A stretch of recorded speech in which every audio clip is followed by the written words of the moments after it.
taxa de desemprego cai em 7 estados no terceiro trimestre, de acordo com o IBGE. Mesmo assim, mulheres, pretos e pardos ainda são a maioria sem trabalho aqui em Minas.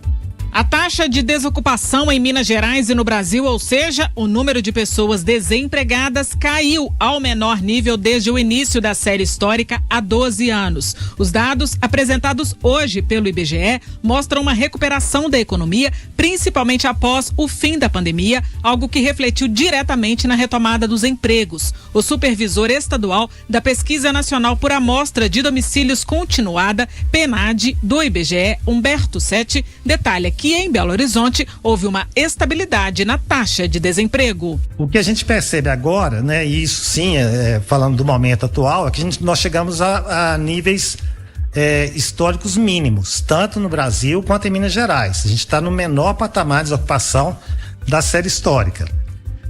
Porém, em Minas Gerais, já é o segundo mês consecutivo que a gente tem uma estabilidade nessa taxa. A pesquisa nacional aponta que a média salarial aqui no estado também se manteve estável, com pequenas oscilações. Em média, o salário dos trabalhadores ficou em torno de R$ 2.998 aqui no estado, isso nos meses de julho, agosto e setembro. Esse valor é menor que a média nacional. Já em Belo Horizonte, o rendimento médio mensal do trabalhador foi de R$ 4.320. No Brasil, dentre os empregados do setor privado, o percentual com carteira assinada foi de 73,1%. A expectativa para o fim do ano é que a taxa de desemprego caia um pouco mais devido às festas de fim de ano e aos trabalhos temporários. O setor de serviços foi o responsável por 60% das contratações do trabalho formal neste ano aqui no estado. A questão da renda média, a gente tem observado estabilidade também. Já há vários trimestres há uma pequena queda, flutuação, às vezes sobe um pouquinho,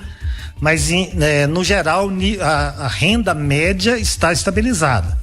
Porém, como a gente tem um aumento do nível de ocupação, ou seja, mais pessoas ocupadas, a massa salarial aumenta. Ainda que a renda média esteja estável, a massa salarial aumenta. Então é isso que a gente tem observado. A massa salarial aumenta com o nível de ocupação, ainda que a renda média esteja estável.